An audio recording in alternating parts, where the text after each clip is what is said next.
What is the one skill to save you thousands of dollars, relieve financial stress, and even improve your relationships?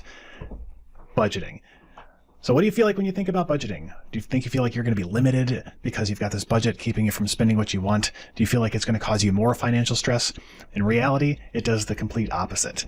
With budgeting, you're able to make those big financial goals and achieve them. Things like buying a new computer, buying a new bike, buying a car, even thinking about renting at a new place, or heaven forbid, buying a house and getting a mortgage.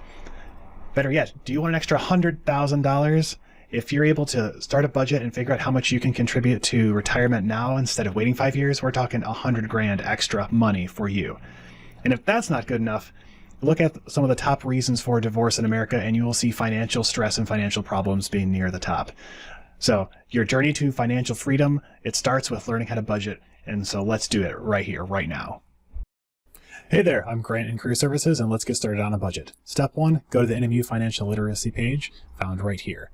And on this page, you'll find all sorts of resources, but what we're going for is right at the bottom. Build a budget. Hit that featured budget template link, and it'll open up in Google Sheets. Now, let's get started on how to use this. All right, so you've got the page open in Google Sheets. The first thing you're going to want to do is open up File and make a copy for yourself. And you can put this in whatever folder you like on your Google Drive, but just make sure you make the copy so that you can actually make edits to this. So once it's copied, you can see like this is meant to be a monthly budget template with 50, 30, 20 rule calculator built in. So that's simply that 50% of your income and your money should go to the things you need, 30% for the things you want, and 20 into savings, covering debts, that type of thing. And so this spreadsheet has sections for each of those 3 categories. And note that the 50, 30, 20 rule is definitely more of a guideline. It's an aspiration, it's an ideal, but you don't have to do it that way. All right, so let's break down the different sections here. We've got the income section here where you can project how much money you're going to be making. So I project I'm going to make $2,000 in this month. And then you can also then project like the things you need. So I project my rent is going to be $700, and you go through all of the expenses, and it goes through a ton of different categories here. Some things that are your fixed expenses like rent or car payment, that's the same every month. Some things are variable expenses like your groceries or dining out, that type of thing. So you'll go through, fill out what you project, and just make it your best guess and for the expenses, and that covers your needs and your wants. And then the third section, the 20%, that's your interest, savings, and debt. So you can project how much you're going to contribute to your emergency fund and your savings, life insurance, that type of thing. All right, so I've gone through and added my projected expenses throughout the month and made sure that each of them where I have a number in has a want or a need next to it. And down here at the bottom, it does the math for you to see what percentage are you spending on your needs, your wants, and your savings. So I've even gone through and put in like, oh, if I'm with just my needs and expenses for my needs and wants, it equals almost $1,500, and that gives me some extra money, which is good because I need to put some into the emergency fund. So if I'm starting from zero, I definitely would like to be a little bit more aggressive in putting more money into my emergency fund to build that up pretty quickly in case something breaks, like your phone being dropped on the pavement and being destroyed without insurance. So does that just happen to me? So I put some in emergency fund, I'm putting some into retirement so that I can start building that up as soon as possible so that I can get that extra $100,000 or more because I'm starting to build my retirement early. Life insurance, also another thing. So we nailed it with 20% going into savings. That's awesome.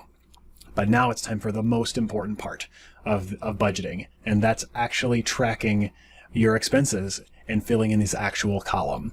So what you can do is you check every week or so, you look at your expenses on your online banking or your statement, and you put in how much you're spending on each of these categories as you go. But what's great is, let's say you're dining out and you go and you pick up something and it's $10. You put that in there. But what you can do then is, like, let's say you go and eat out again. Well, then what you can do is turn this into an equation by starting with an equals, and then you can add like the next time you go out to eat, and then you spend $15 on the next one, and then you go and you spend $10 on the next one, and you can just keep adding that up, and then all that math does happens automatically for you in the cell. And then we can try to automate some of this process. And that's exactly what you want to do. You want to have this somewhat automated. The next thing then is going month to month. So let's see here. We've spent $650 on our mortgage. We've spent $125 on groceries. We're just using some of them.